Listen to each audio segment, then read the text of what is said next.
अस्सलाम वालेकुम। अच्छा, आज हम जो है स्टाइकोमेट्री में लिमिटिंग एंड एक्सेस रिएजेंट के ट्रिक के बारे में बात करते हैं। इसमें यह है कि सबसे पहले आपने क्या करना है, लिमिटिंग और एक्सेस रिएजेंट को फाइंड किस तरह करना है। तो लिमिटिंग और एक्सेस रिएजेंट को फाइंड करने के लिए मैं एक क्वेश्चन लेता हूँ।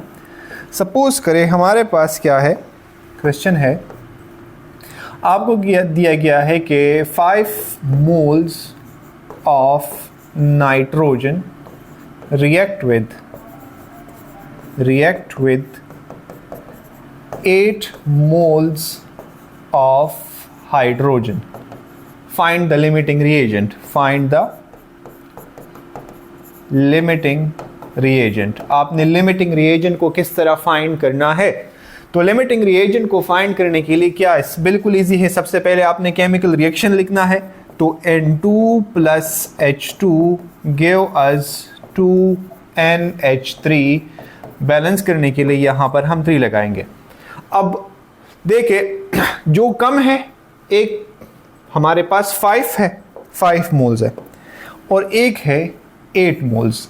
अब जो लेस है और जो ज़्यादा है, अब डायरेक्टली हमें ये नहीं बता सकते कि इनमें लिमिटिंग कौन सा है, 5 मोल नाइट्रोजन लिमिटिंग है या 8 मोल हाइड्रोजन जो है ये लिमिटिंग है।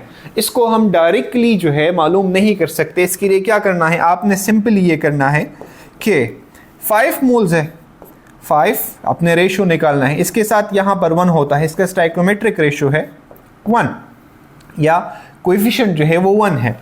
अब ये 8 है, इसका कोएफिशिएंट क्या है 3।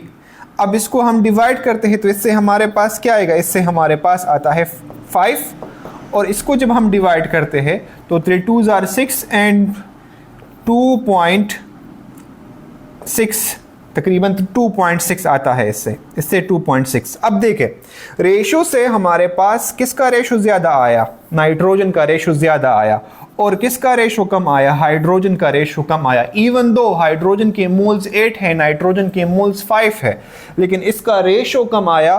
तो जिसका रेशो कम आएगा वो हमारे पास क्या होगा, वो हमारे पास होगा लिमिटिंग रिएजेंट। वो क्या होगा, लिमिटिंग रिएजेंट होगा।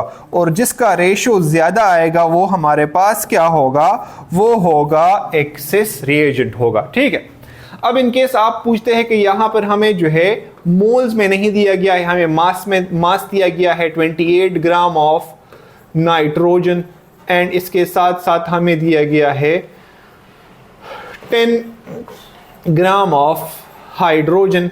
ठीक है, तो फिर हम लिमिटिंग और एक्सेस रिएजेंट को किस तरह फाइंड करेंगे।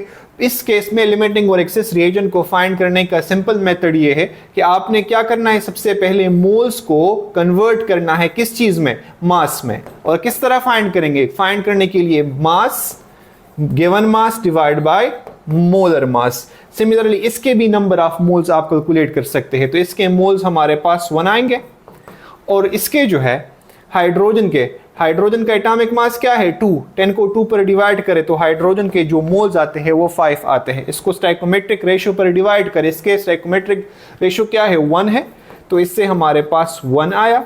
और इसका जो रेशो है वो हमारे पास 3 है, तो 5 डिवाइड बाई 3, तो इससे हमारे पास आता है 1.3 समथिंग आता है। तो इस केस में, इस वाले केस में, क्योंकि इसका रेशो ज़्यादा आता है, इसका रेशो कम आता है, तो ये हमारे पास एक्सेस में होगा और ये हमारे पास लिमिटिंग में होगा।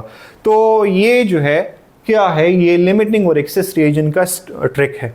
आप लोगों को अगर कोई कन्फ्यूजन है तो आप लोग कमेंट में पूछ सकते हैं।